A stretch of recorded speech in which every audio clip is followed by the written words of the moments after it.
Ang misa po ngayon ay in a way para sa mga kabataan. No?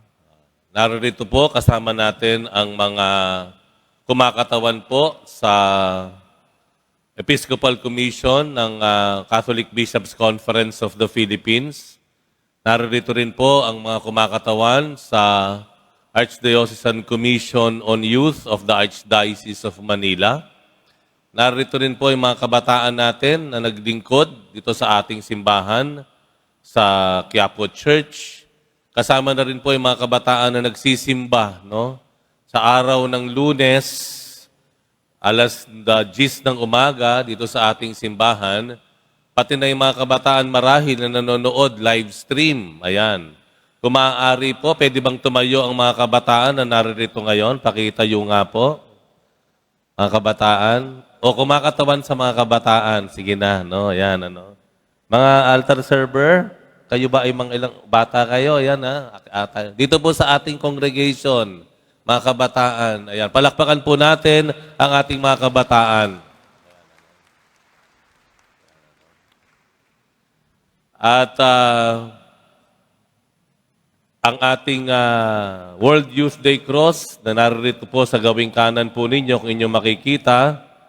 Pangalawang beses pa lang po nakakarating sa Pilipinas siya. Ang unang beses po ay noong 1995. Nung nagkaroon ng World Youth Day Manila, ang pinakamalaking World Youth Day na bumibilang sa 4 na milyon ang nagsama-sama dyan sa Luneta para sa misa ng dating Papa Juan Pablo Ikalawa o ni St. John Paul II. Ngayon,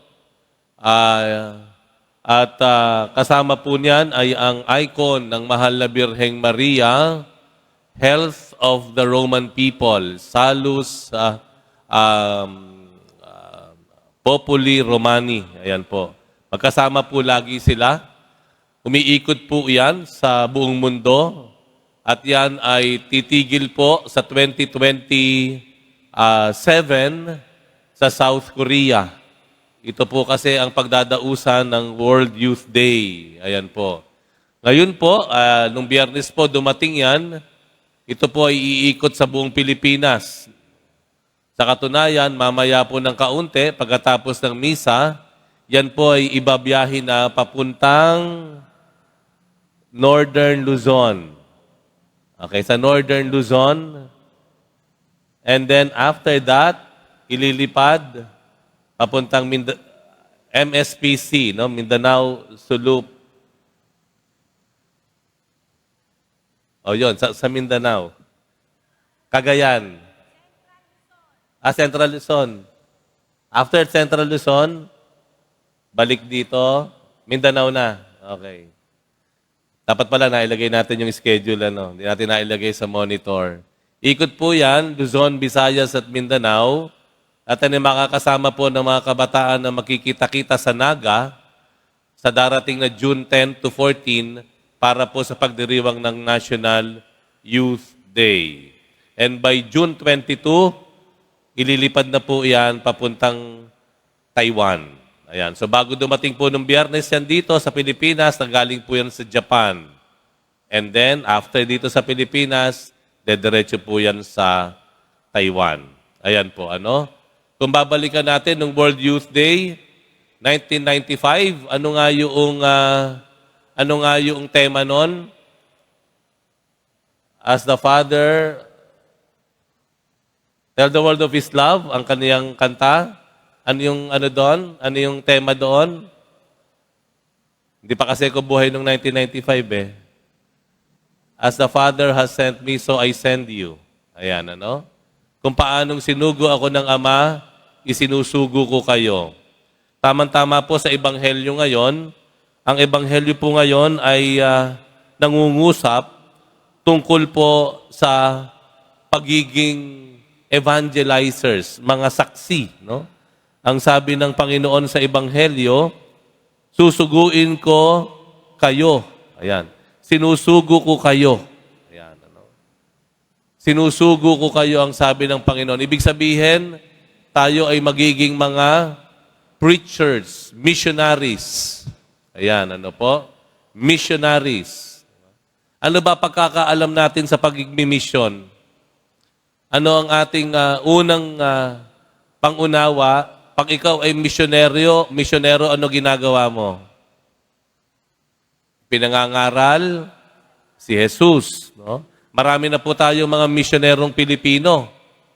Kasama na po dyan yung dati nating rektor at kura paroko na si Monsignor Ding Coronel na ngayon ay nasa napakalamig na lugar na Yukon, Northern Canada. No po? Yung pong lugar na iyon ay yellow na may konting lupa. Ganun po kalamig, ano? At siya ay namamahala ng ilang simbahan na nag-iisa siya. Isang misyonero. At marami na po tayong Pilipino ang umiikot na sa buong mundo bilang mga misyonero. Kasama na dyan yung ating mga migrants, mga OFW, na tinatawag nating mga makabagong misyonero sa panahong ito. Pero ano nga ba talaga ang pagmimisyon sa panahong ito? Ang pagmimisyon po sa panahong ito, hindi lang kagaya nung dati na pinapakilala mo si Jesus. Ipinangangaral mo yung salita niya, may hawak kang Bible, binabasahan mo yung mga tao. Ha? Ang pagiging misyonero ngayon ay hindi lamang tungkol dun sa pagtuturo ng magdasal dun sa mga taong pinupuntahan mo na hindi kilala si Jesus. Hindi kilala ang Diyos. Hindi po. Ang napapanahong kahulugan ng pagmimisyon ngayon ay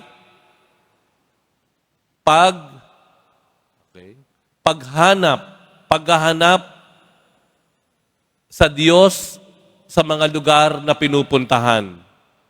That is, ibig sabihin po nun, seeing Jesus in every place, in every people. Ibig sabihin po na naniniwala tayo ang Diyos ay nakabalot na sa buong mundo. Mula sa tuktok ng Mount Everest hanggang sa kalaliman ng Philippine Deep, nandun ang Diyos. Ang pagiging misyonero ngayon ay hindi yung darating ka sa isang lugar, mag-aasta kang marunong, magaling, at ang mga tao walang alam at tuturuan mo sila. Hindi po ganoon ngayon ang pagkahulugan ng misyonero o pagmimisyon. Ang pagmimisyon po, tutulungan mo o hahanapin mo ang presensya ng Diyos na naroroon na sa mga tao. Nandun na ang Diyos sa kanila. Hahanapin mo siya. At kung kailangang tukuyin mo siya sa gitna ng mga banyaga o ng mga estranghero, gagawin mo yon. That is to see and find Jesus in every place na pupuntahan natin. Dahil ang katotohanan, naroroon na ang Diyos sa kanila. And all we have to do is to find Jesus. Palalabasin mo si Jesus doon sa lugar na iyon. Yun marahil ang isang pagkahulugan ng Panginoon sa atin. Kapag tayo inutusan ng Diyos na humayo kayo, ang ibig sabihin nun, ikaw ang magiging kasangkapan para sa mga tao o lugar na pinuntahan mo na mangibabaw si Jesus. Lumabas siya, makita ng lahat ang Diyos sa kanila. Yan po yun. Hindi na yung dating parang mga misyonero, matatalino, lahat alam. Yung mga pinuntahan, walang alam, mangmang, hindi kilala ang Diyos, hindi po ganoon. Ha? Even our Filipino missionaries would tell us that the mission means finding Jesus in the midst of the people. Yung mga tao, hindi man sila aware, hindi man sila mulat, wala sa kanilang kamalayan, na ang Diyos pala naroroon kahit magulo sa lugar nila. Ang Diyos pala naroroon kahit nag-aaway-away yung mga angkan. Yung Diyos pala naroroon kahit mayroong peste o kagutuman. Ang Diyos pala naroroon kahit may gera. Hindi man nila alam yon, ikaw bilang isang misyonero, ang gagawin mo ay hahanapin mo ang Diyos sa kalagitnaan na iyon at palulutangin mo siya, paaangatin mo siya. Nang yung mga tao makita at mapagtanto, naririto pala ang Diyos sa atin all this time. Yun ang totoong misyonero. Tama po? Ha? Minsan po kasi tayo, mga palasimba, ang mga taong palasimba, pagbalik sa bahay at makikita yung mga anak na hindi nagsimba, yung asawang hindi nagsisimba, ang sasabihin ng palasimba, kayo mapupunta sa impyerno, hindi kayo nagsisimba. Kaya hindi kayo nagbabago. Kala mo, ang galing-galing, di ba? Very self-righteous. Hindi po ganoon. Ang gawain ng isang misyonero, pag nakaharap niya, kung sino mang tao yan, sa pamamagitan niya, mapagtatanto ng mga taong iyon, kasama pala nila ang Diyos. Naroroon pala kapiling nila ang Diyos. Alam po ninyo, yan ang sikreto ni San Felipe Neri. Siya ay namuhay noong 1500s sa Italia. At si San Felipe Neri ay patron ng kagalakan, hindi lang ng kabataan. Nakikita kay San Felipe Neri bilang isang pare, o kahit pa bago pa siya naging pare, napakasaya ng taong ito. Yung mga tao nakikita siya. Sa kalsada, nangangaral siya. At natuwang-tuwa ang mga tao sa kanya. Bakit? Dahil masaya ang disposisyon ni San Felipe Neri. Nakasama niya yung mga paslit, nakasama niya yung mga mandurukot sa kalsada. Pero masaya siya.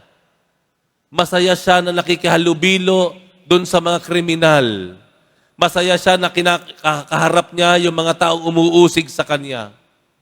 Kaharap niya, masaya siya kahit sa harapan ng mga kardinal, mga obispo na ayaw sa kanya noong mga panahon na iyon. Kahit sino ang ilagay mo sa harapan ni San Felipe Neri, makikitaan mo siya ng kasiyahan. Bakit? Bakit? Dahil sa kanyang tingin, kahit sino pa yan, kakampi ko man yan, naniniwala man niya sa akin o hindi, nasa sa kanya ang Diyos. At dahil nakikita niya ang Diyos sa bawat pangyayari, sa bawat tao, hindi niya magawang maging malungkot. Ito yung nagdadala ng saya sa kanya. Sana ganun din po tayo sa panahon ngayon. Ang nagpapalungkot sa buhay natin, kapag ang tingin na lang natin sa tao, laging parang gagawa ng masama sa atin. Malungkot, ang nagdudulot ng kalungkutan sa atin, kapag pumunta tayo sa isang lugar, akala natin lahat masama. Akala natin sa buhay wala ang Diyos. Iniwan na tayo ng Diyos. Natutulog ang Diyos. Ang mga sanhi o dahilan ng ating kalungkutan ay kapag tayo ay natatalo, inuusig, nahihirapan. Na akala natin hindi tayo sinasamahan ng Diyos at tayo iniwanan niya. Hindi po. Lahat tayo misyonero. Hindi lang pare, hindi lang madre. Lahat po tayo bilang binyagang Katoliko ay pinagkatiwalaan na ng Diyos para maging misyonero. At ang ating misyon ay palutangin, paangatin ang Diyos sa gitna ng mga pangyayari, lugar, sa karamihan ng mga tao, ano pa man ang kanilang kalagayan, ano pa man ang nangyayari, ano pa man ang kanilang nararamdaman. Dahil sa bandang huli, ang totoo niyan, ang Diyos ay bumabalot sa mundo. Kasama natin ang Diyos. Yaan ang battle cry ng isang misyonero.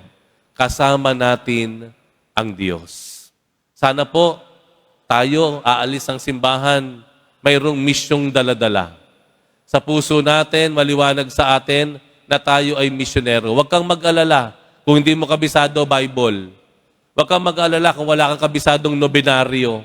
Huwag kang mag-alala kung hindi mo kabisado ang rosaryo. Well, sana alam mo Bible, sana alam mo yung dasal, sana alam mo yung rosaryo.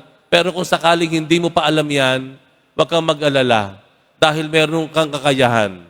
May kakayahan kang paangatin ang Diyos sa kalagitnaan ng mga pangyayari.